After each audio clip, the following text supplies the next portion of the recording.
Alhamdulillah alladzi 'allama bil qalam 'allama al-insana ma lam ya'lam. Nusalli wa nusallimu ala man unzila ilaihi al-Qur'an Muhammadin sallallahu alaihi wasallam wa ala alihi wa ahli baitihi al-kiram. Rabbi shrah li sadri wa yassir li amri wahlul 'uqdatam min lisani yafqahu qawli. Amma ba'd. Bapak Ibu jamaah salat Isya dan Tarawih insyaallah yang dirahmati oleh Allah Subhanahu wa taala. Karena sudah diumumkan, meskipun tidak dipersilahkan, saya tetap maju.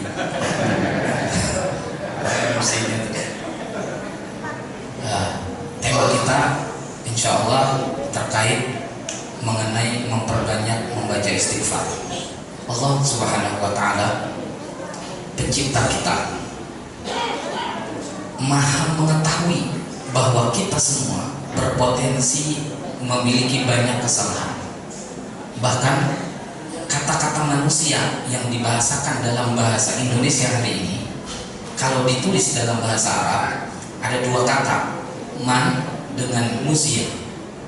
Man itu artinya adalah orang, musia artinya adalah yang sengaja dibuat lupa atau sengaja dibikin lupa. Sehingga manusia artinya adalah orang yang sering lupa, apalagi punya hutang, lebih sering lagi lupa.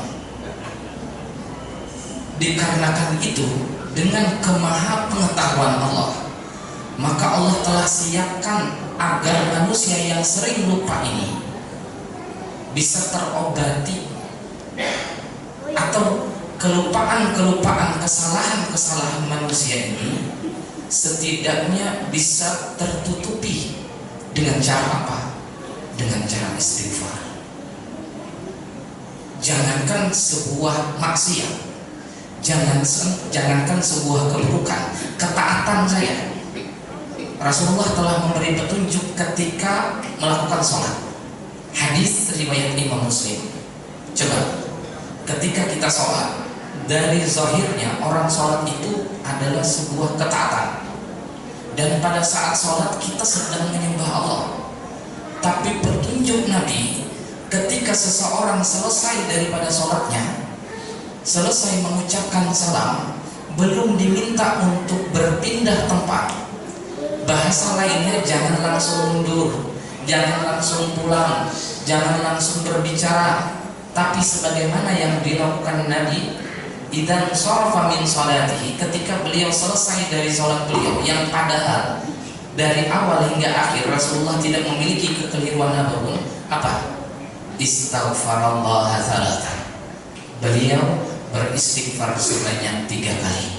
Dan hari ini dalam fikih, istighfar yang dibaca setelah selesai sholat merupakan sunnah-sunnah yang berlaku setelah sholatnya selesai dikerjakan. Kenapa habis sholat kemudian perlu beristighfar? Karena sekali lagi, manusia tempatnya salah dan lupa, sering keliru, sering khilaf. Pada saat dia sholat, bisa jadi pikirannya kemana-mana. Pada saat dia sholat, bisa jadi hanya gerakan badannya yang kelihatan ruku, yang kelihatan sujud, tapi pikirannya melayang ketinggalan di mana-mana. Dan itu mungkin terjadi, besar kemungkinannya terjadi pada kita.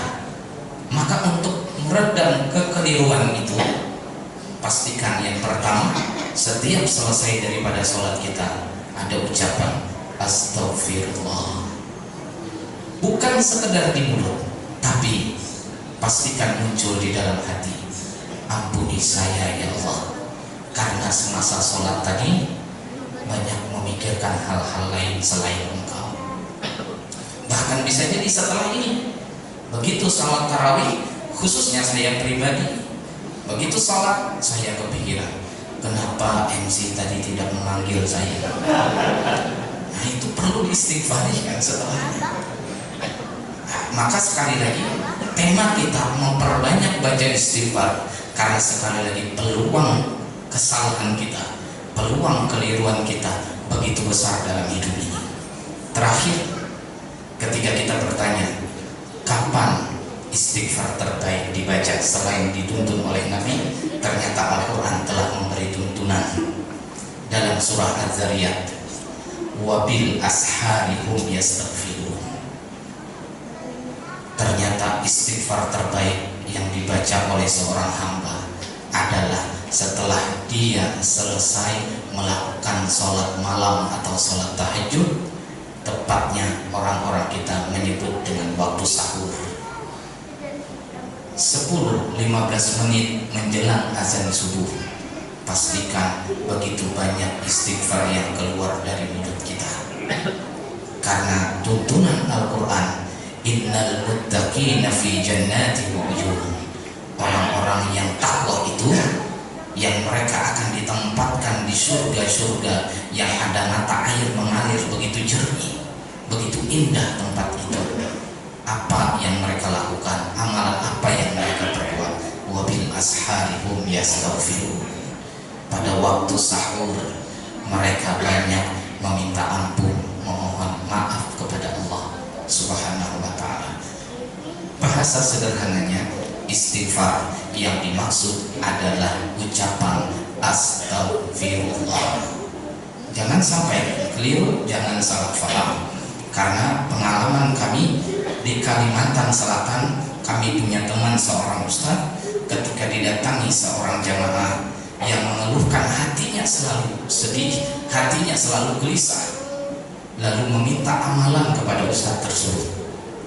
Di Banjar, di Kalsel menyebutnya guru. Wahai guru, apa kira-kira amalan yang paling bagus saya baca agar hati ini bisa menjadi tenang? Dijawab beliau, cobalah perbanyak baca istighfar.